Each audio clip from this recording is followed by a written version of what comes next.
This was the 10th year of my mission to win over Candy. I had gotten my wish and married her, and we even had a daughter together. But in her heart, there was never any room for me. When I called, begging her to come home for our daughter's birthday, she was at a restaurant celebrating with her first love and his child. She even told me, her voice dripping with disgust, "I'm already your wife. You got everything you wanted, so why do you insist on bothering me?" But what she didn't know was that this would be the last time I'd ever celebrate my daughter's birthday. After this, I was scheduled to be completely erased by the system. Today was the final day of my mission to win over Candy.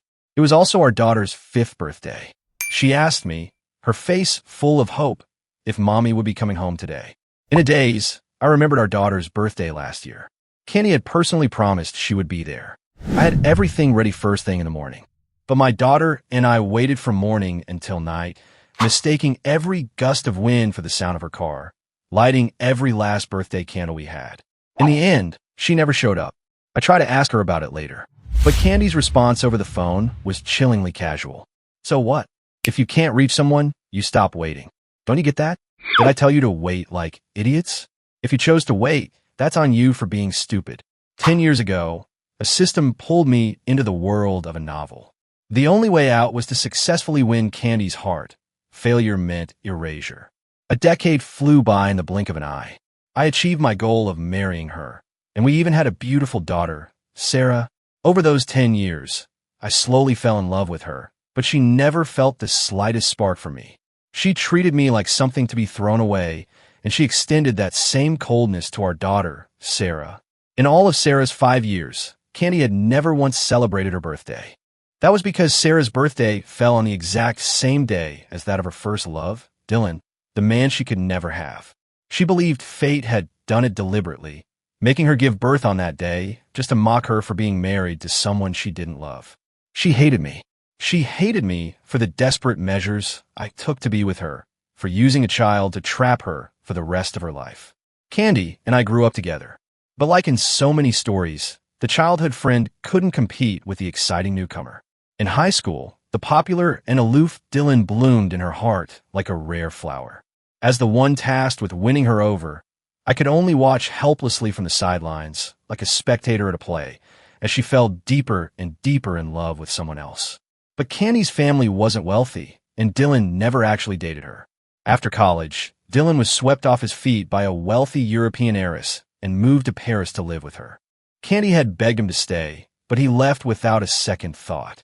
After he left, she threw herself into her work, which gave me an opening.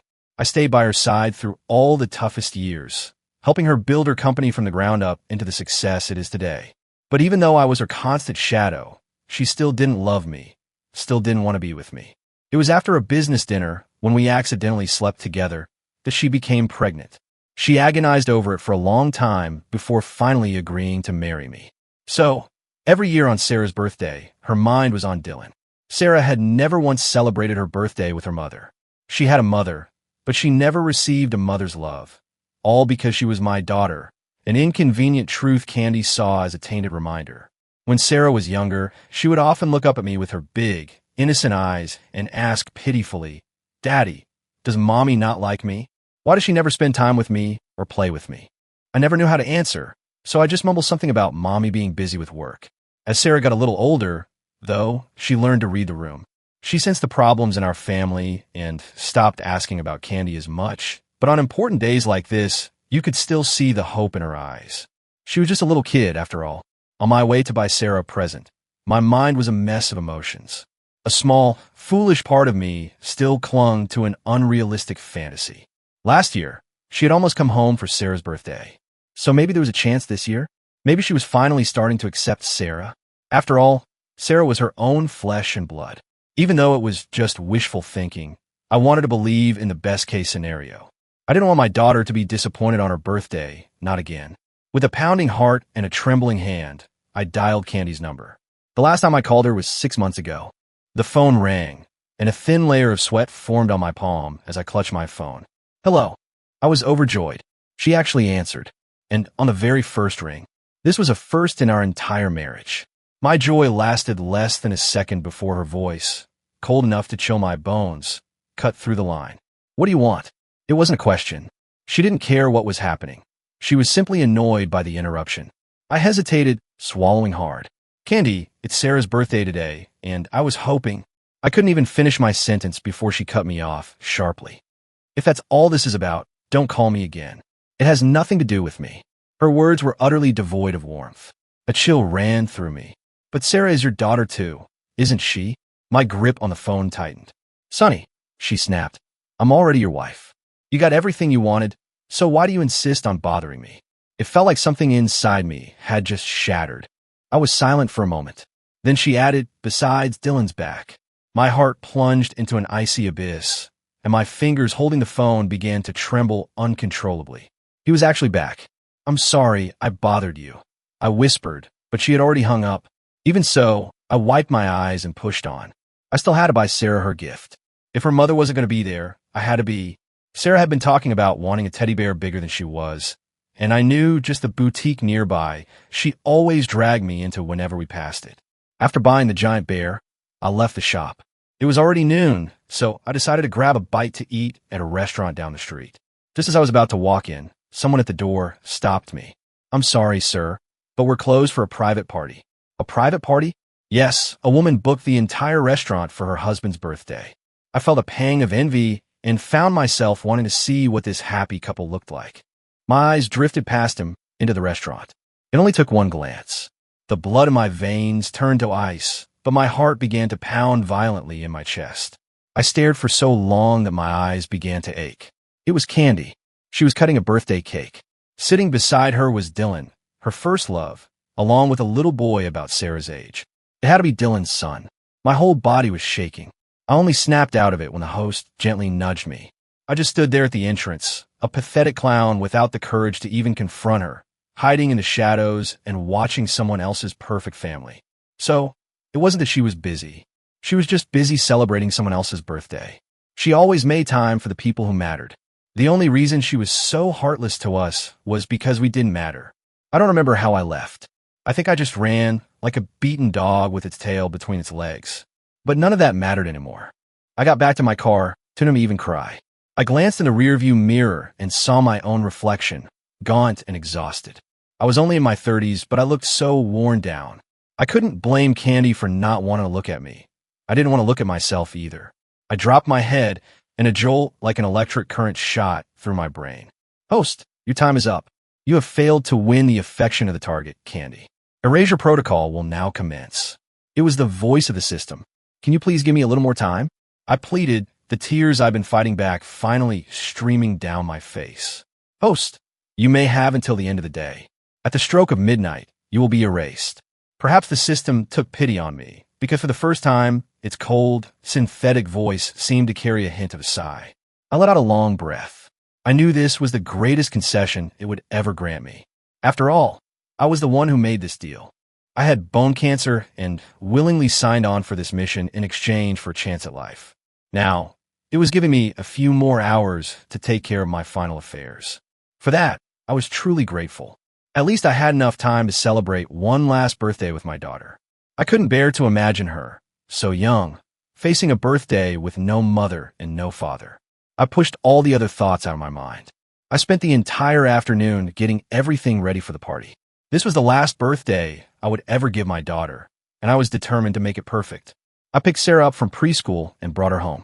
I wanted her last memory of me to be of a healthy, happy father. The moment Sarah walked in the door, her eyes went wide. I had decorated the house to look like a fairy tale castle. She kept saying how beautiful it was, and after dropping her backpack, she immediately wanted me to take pictures of her. I took dozens of photos of her and plenty of us together. She was still so young. I wanted her to have these pictures so she wouldn't forget my face when she grew up. I cooked all her favorite foods myself. For this last meal, I wanted my daughter to have a strong memory of her dad's cooking. Before we ate, I turned off the lights and lit the candles on her cake. The candlelight danced on Sarah's face as she closed her eyes, clasped her hands together, and made a wish. I wish I can be with Daddy forever. In the darkness of the room, I covered my face and wept silently. Oh, my sweet girl, that's the one wish your daddy can never make come true. After she blew out the candles, I turned the lights back on. But Sarah, ever observant, noticed the tear stains on my cheeks. "Daddy, why are you crying?" "I'm not, sweetie. Daddy's just so happy to see my little girl turn another year older." It was 4 hours until midnight, the last 4 hours of my life. I had to entrust Sarah to Candy. She was already rarely home because of work, and now that Dylan was back, I feared she would be home even less. But after I'm gone, Candy will be the only person Sarah has left to rely on. I had to call her, even if it meant facing her scorn one last time. I had no choice but to make this call. To my surprise, it connected almost immediately. Maybe she was in a good mood because Dylan was back, which would explain her answering my calls twice in one day.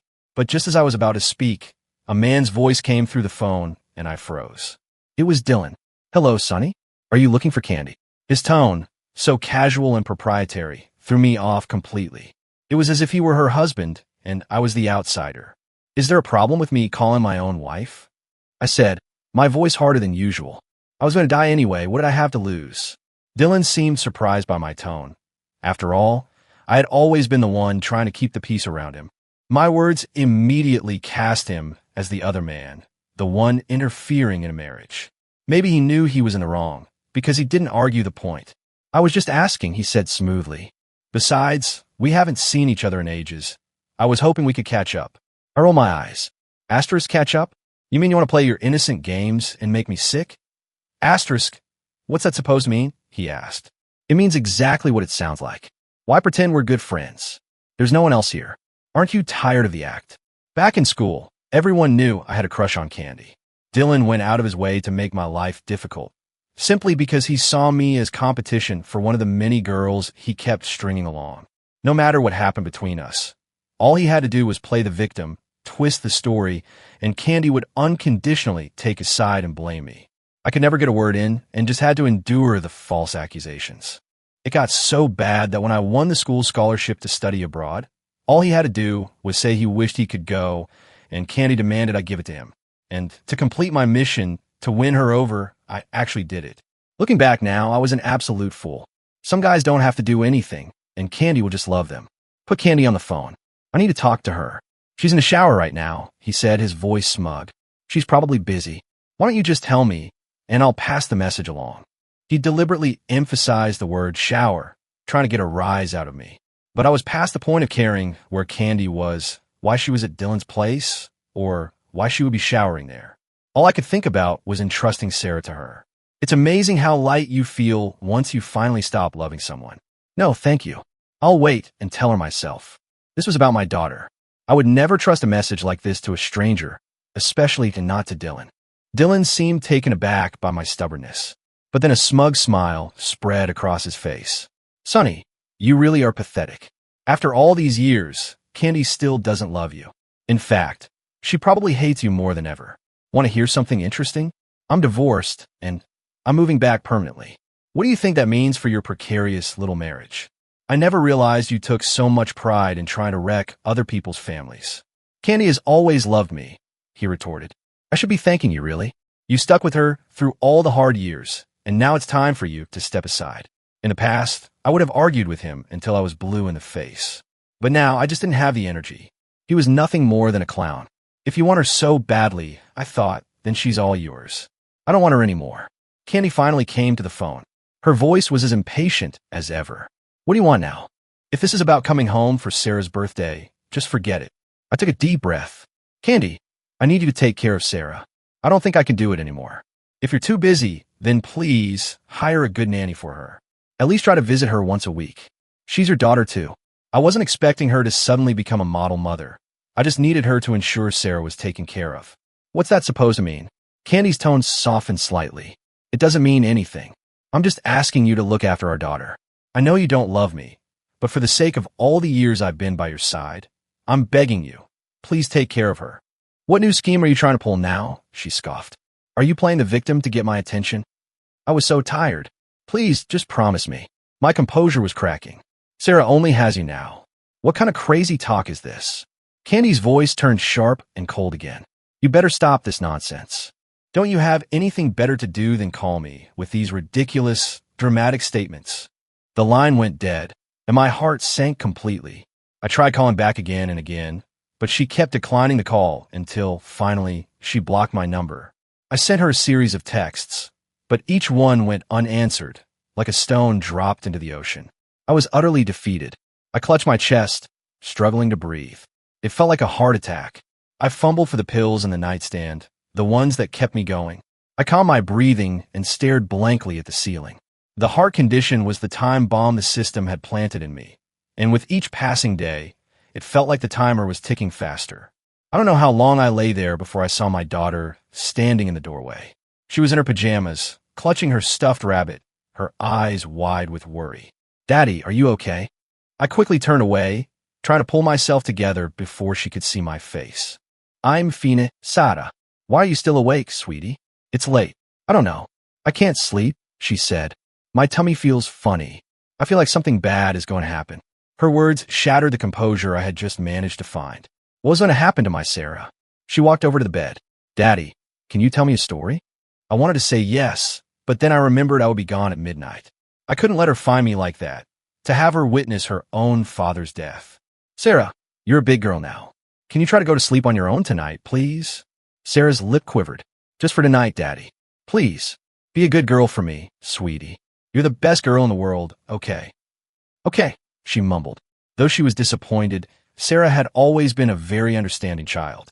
Growing up without a mother's affection, she was especially attached to me and always listened to what I said. As I watched her small figure walk out of the room, a tear escaped and rolled down my cheek. The clock finally struck midnight. I was erased.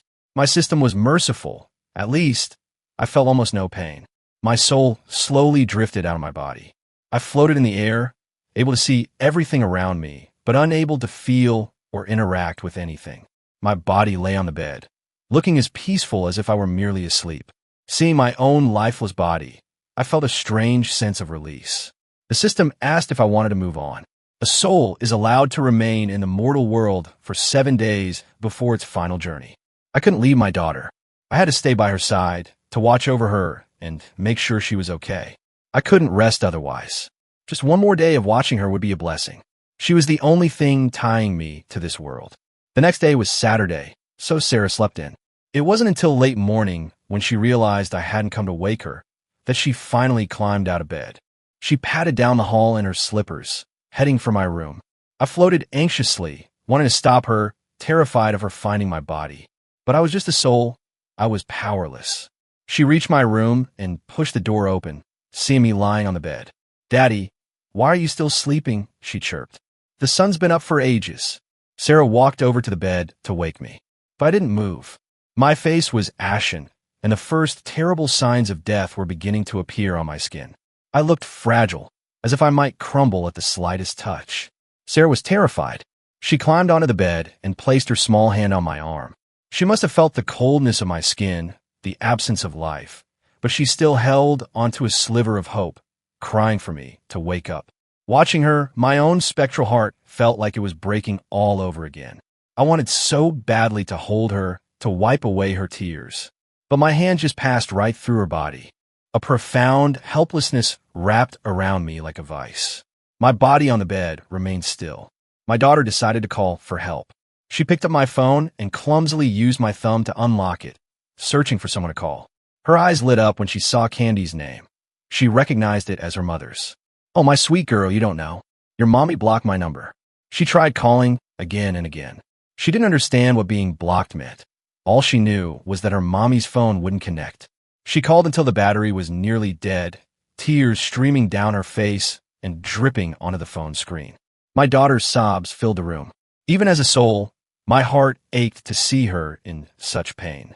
If I had known it would end like this, I never would have brought her into this world to suffer so needlessly. After hours of crying, Sarah finally exhausted herself and fell asleep, curled up against my lifeless body, with tear tracks still wet on her cheeks.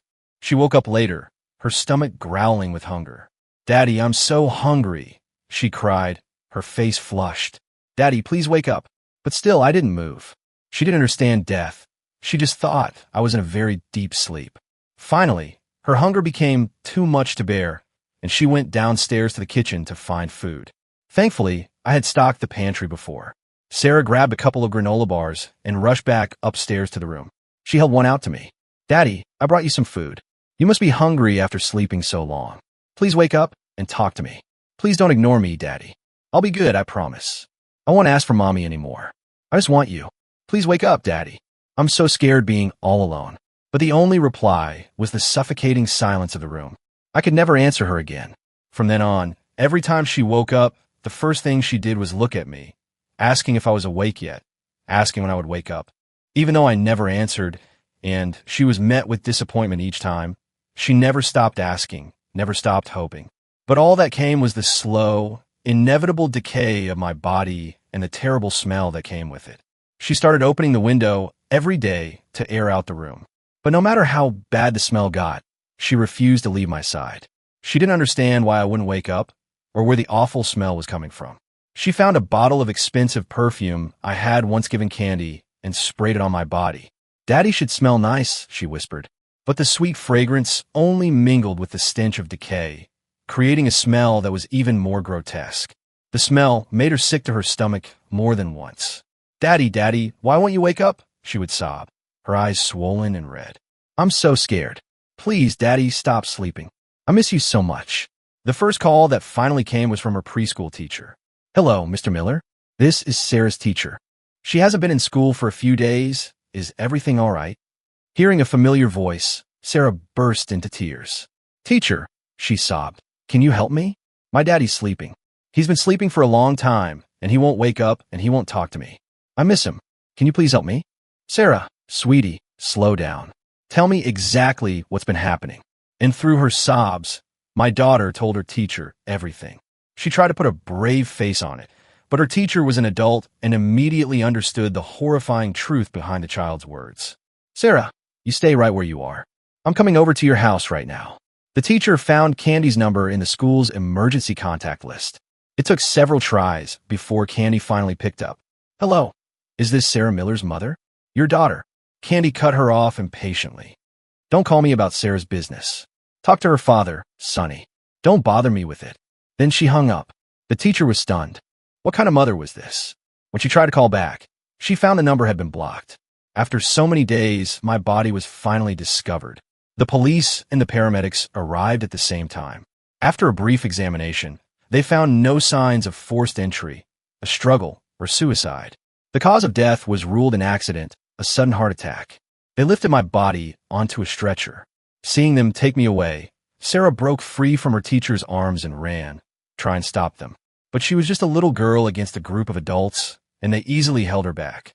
As they carried me further away, my daughter ran after the stretcher, sobbing and gasping for breath. No matter how fast she ran, she couldn't catch up.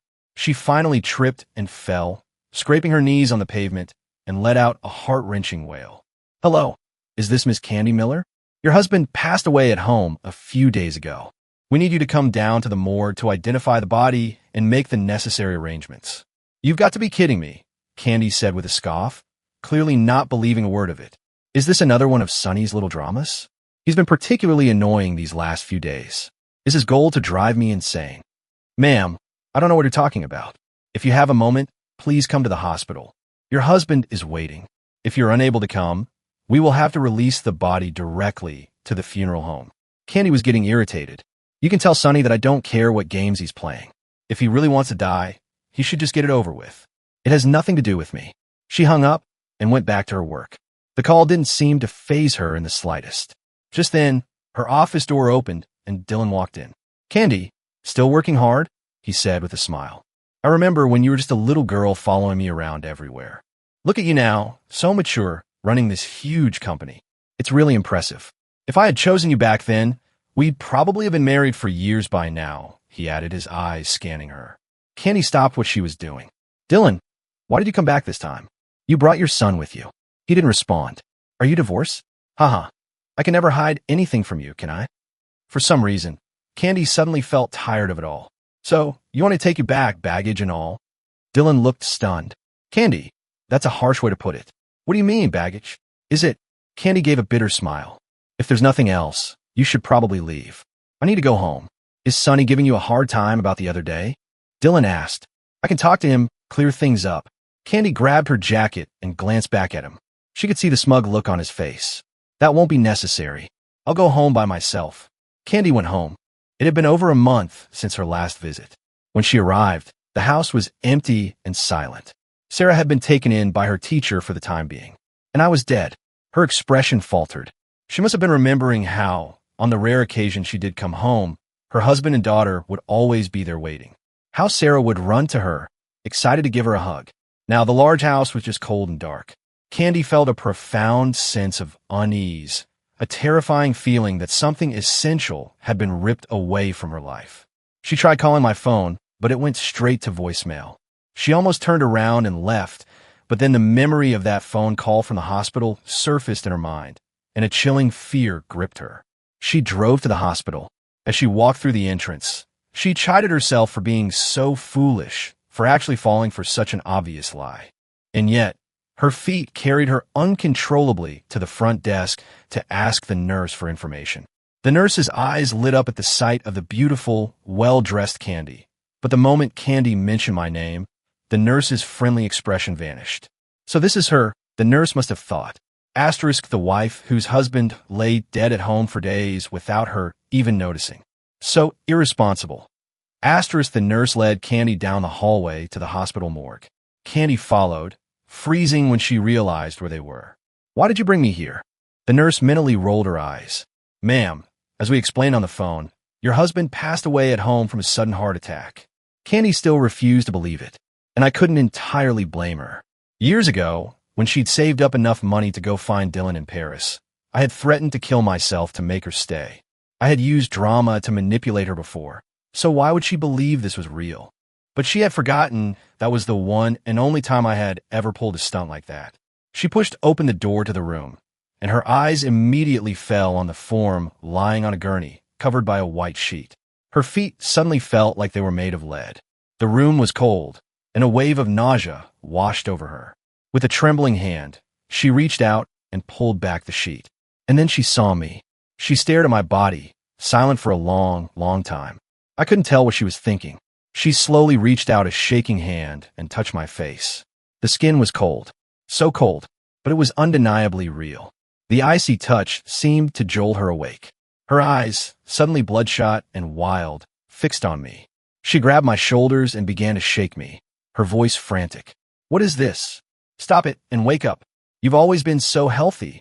How could you die of a heart attack? When did you even get a heart condition? This is just another one of your tricks to get me to come home, isn't it? Wake up right now, and I'll come home every single day. I promise. The nurse stepped forward, trying to restrain her. Ma'am, I understand this is difficult, but he's gone. Please, try not to be too distraught, and please don't disturb the body. But Candy suddenly pulled my body into her arms, glaring at the nurse as if she were a monster. I'm talking to my husband. What's it to you? And you watch your mouth. He's not deceased. He's just sleeping. He's playing a joke on me, and he's going to wake up any second now. Candy took my body home from the morgue, but she didn't take me to a funeral home to be laid to rest. Instead, she brought me back to our house and, in a sickening display, laid my body on our bed in the master bedroom. Only after she had settled me in did she finally remember our daughter. After a few calls, she learned that Sarah was staying with her preschool teacher. Candy immediately drove to the teacher's house to pick Sarah up. When she arrived, the teacher who answered the door didn't recognize the woman standing on her porch. After all, Candy had never been involved in Sarah's life. She didn't even know the name of her school. The teacher had never seen her before. This was their first meeting. Candy explained who she was. The teacher was skeptical at first, until Candy showed her ID. But even then, the teacher was reluctant to hand Sarah over to this woman. Instead, she admonished her. You're the mother who's never around. Your husband lies dead in your home for days, and you have no clue. Well, why do you have to call yourself this child's mother? Candy's face hardened. Our family affairs are none of your concern. Give me my daughter, or I'm calling the police. The teacher, though unwilling, knew she had no legal right to keep them apart. She went inside to get Sarah. My soul had followed Sarah to the teacher's house. When I heard Candy's voice, I froze. I drifted to the doorway before Sarah got there. For some reason, she looked much more worn and tired than before. Just then, the teacher led Sarah out. The moment Sarah saw Candy, she burst into tears again. Mommy, you finally came. I was so scared, Mommy. Sarah was just a child. In her world, besides her daddy, her mommy was the only other person she could depend on. Even though she knew her mother didn't really love her, she couldn't help but run to her. "Stop crying. Mommy's taking you home," Candy said, her voice hoarse. For the first time I could remember, she picked Sarah up and held her. I remembered how much she always hated it when children cried. When Sarah was born, Candy had wanted nothing to do with her. I was the one who always held her, telling her how beautiful she was. But on the drive home, Candy didn't say a single harsh word to Sarah. At red lights, I saw her watching our crying daughter in the rearview mirror. When they got home, Sarah immediately started looking for me. Candy calmly led her upstairs to our bedroom. When Sarah saw my body lying on the bed, she thought I had come home and was ecstatic. But when she called my name, I didn't respond. The light in her eyes flickered and died, replaced by a familiar disappointment. Seeing my own body there, I looked at Candy in horror. "What in God's name are you doing?" I wanted to scream.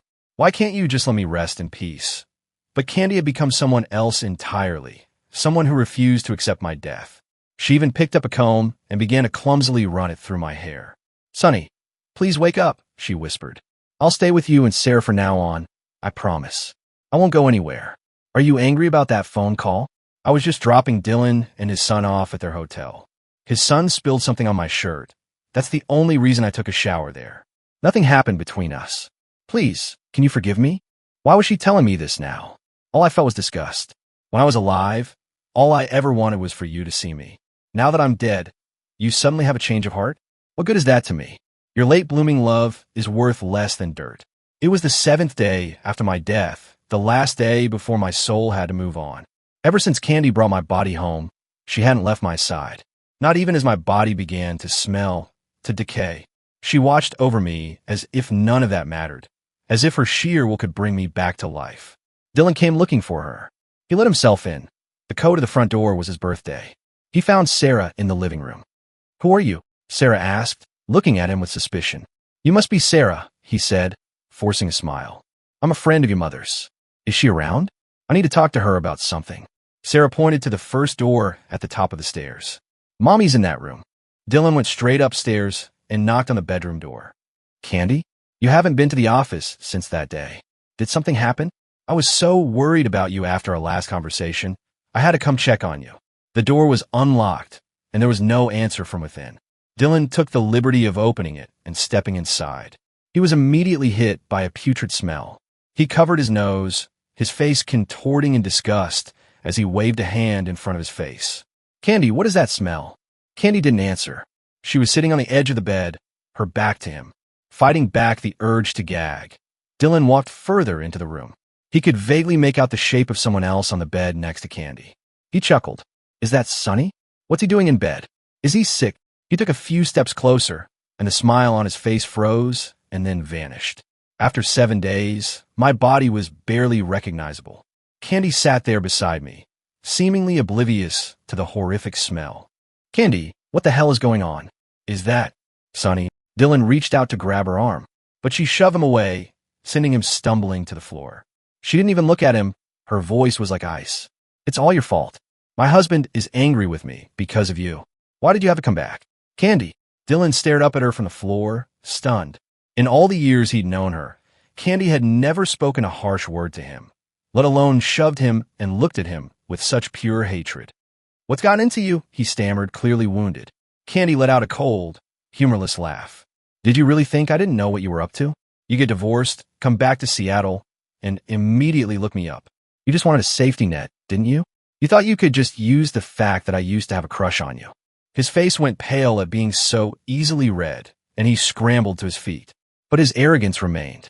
"Even if you knew, you still came to see me. You still celebrated my birthday with me. The code to your house is still my birthday. Just admit it, Candy. You're still not over me." He was so wrapped up in his own ego that he didn't notice the thunderous look on Candy's face. "And anyway," he continued, "Sonny's dead now.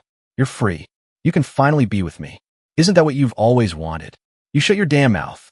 Candy shot up from the bed and slapped him across the face with all her might. She screamed so loud the veins in her neck stood out.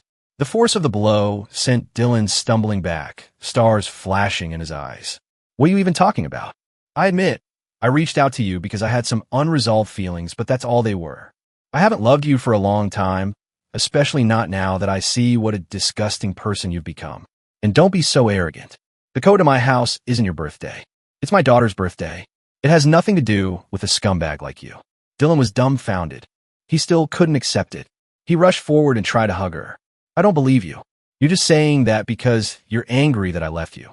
I didn't mean to hurt you. I'm sorry. Candy shoved him away with revulsion, throwing him to the ground like a piece of trash. Get out, she hissed. If you ever want to work in this city again, you will get out of my house and out of my life right now. Dylan left, crying. I watched the whole scene unfold without feeling a thing. So what was this little performance all about? Was she trying to tell me she was sorry? So what? It was useless. Nothing but crocodile tears. Host, this is your last day. It is time to depart, the system's voice said. However, before you go, would you like to speak with Candy? I nodded. I was grateful for the offer. My system had been more than fair to me. I was the one who had failed to warm a cold heart. I didn't agree because I still loved Candy. I wanted nothing more to do with her. But I thought of my poor daughter, and for her sake, I swallowed my disgust and accepted. The system allowed me to possess Sarah's body for 1 hour. I didn't go to Candy right away. First, I picked up a pen and wrote a letter to my daughter. I spent 50 minutes writing it. Then, with the letter in hand, I walked upstairs. I pushed open the bedroom door, but didn't go in. A child's lungs shouldn't have to breathe in that foul air. I stood in the doorway. Candy, come out here. The voice was Sarah's, small and high-pitched, but it held a seriousness far beyond her years. Candy looked up, confused. Sarah? What did you just call me? I was getting impatient. I told you to come out here. Stop asking stupid questions. I only had 10 minutes left. I had to make every second count. Though confused, Candy came out of the room. Sarah, are you feeling sick? She asked with concern. Do you want Mommy to call a doctor? She was really putting on the concerned mother act. I let out a cold laugh. He's already dead. Who are you putting on the show for? You're pathetic. Candy's eyes widened as she realized something was wrong. Her pupils dilated and the words caught in her throat. Her eyes, the ones I had once loved, instantly filled with tears. I ignored her shock and kept talking. I spent 10 years chasing you, and you never showed me a shred of kindness. Now that I'm gone, you're suddenly playing the part of the loving wife. Don't you find that ridiculous? Don't you feel cheap? Because I think it's hilarious. She threw her arms around Sarah's small body. Sonny, is it really you? How are you inside, Sarah? Don't worry, I'll find a way to get you out. Then the three of us can be a real family. I'll never be like that again, I swear. She was completely insane. Candy, I always thought you were the rational one. You were always so clear-headed and sober when it came to my love, so much so that it suffocated me. How did you become so delusional? Don't you get it yet? I'm dead. I'm never coming back. I'm only here to tell you to take care of Sarah. She's the only thing that matters to me now. If you weren't her legal guardian, I wouldn't even be speaking to you. I struggled to pull away from her embrace. The scent of her perfume now made my stomach turn. She looked genuinely hurt. You don't care about me anymore. Candy, how can you even ask me that? I almost laughed in her face. It was absurd. Sarah has already lost her father. I need you to at least try to be a mother to her. Please, don't make her sad anymore. Even if you have to fake it, just don't hurt her again. And go back to work. Give her a good life. Stop living in this fantasy. You never cherished the past, so don't pretend to be sorry now. And for God's sake, have my body cremated. Let me rest in peace. Candy was silent for a long time. She wanted to argue, but what could she say? Everything I had said was the truth. How long are you going to stay silent? I only have a few minutes left. A flash of panic crossed her face. She was truly afraid of losing me for good. But it was too late. What was done could not be undone. She let out a bitter sigh. I'm sorry, she whispered, her voice full of defeat. I'm so sorry. I know, I said. She didn't love me. She didn't love our daughter. I should have accepted that a long time ago. But I was a fool. Don't worry, she said. I'll take good care of Sarah. But will you ever visit me in my dreams? She looked at me with pleading eyes, just as I felt my consciousness begin to slip away from Sarah's body. No, I won't visit you.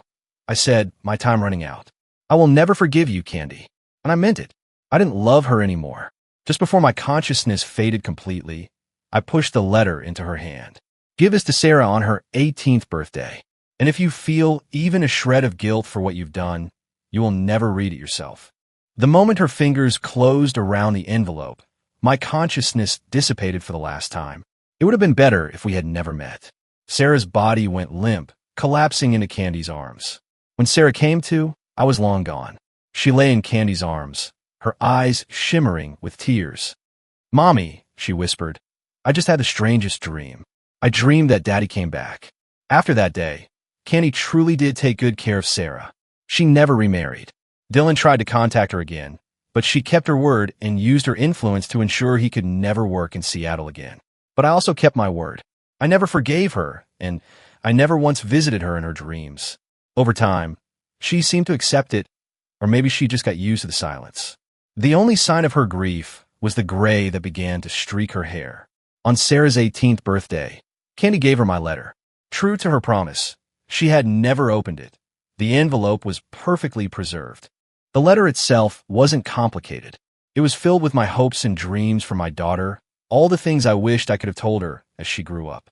I didn't write a single bad word about Candy. The past was my burden to carry, not hers. I didn't want her to share my pain. After Sarah graduated from college, she joined a family business. She had a natural talent for it, and over time, Candy handed over full control of the company to her. Sarah and Candy were never close, especially as Sarah grew older and pieced together the fragments of her childhood memories. Eventually, Candy retired and traveled alone to Alaska to see the Northern Lights. She went because she knew it was something I had always wanted to do with her, a wish she had always ignored. Now, she stood there alone. She faced the biting wind and watched the magnificent colors dance across the night sky. The world is full of such beauty.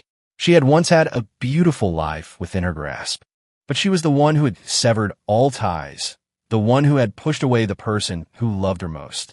And for that, she was condemned to live the rest of her days in lonely, painful regret. Epilogue. Sarah. My friends often ask me why I still keep such an old, outdated phone. I usually just smile and change the subject. It was the last gift my father ever gave me. My memories of early childhood are hazy, but the one constant is my dad. He was always there. After he passed away, my mother stepped in and took over, but it was never the same. I miss the way my dad took care of me. Eventually, I took over the family company. My mother retired, but after she came back from that trip to Alaska, her health declined rapidly, and she never recovered. On her deathbed, she kept repeating my father's name over and over, saying, "I'm sorry." I don't know the full story of my parents' youth, but my fragmented childhood memories are enough to tell me that my mother was not kind to my father. And watching her on her deathbed, begging for forgiveness she would never receive, I knew with absolute certainty that my father had never forgiven her. After my mother died, I was alone. I've had my share of suitors. Some even suggested I should quit my job and become a housewife. But whenever that happens, I remember my father's letter. The one thing you should never give up on is yourself. If I ever get the chance to see you again, Dad, I hope I can ask you, did I become the person you wanted me to be?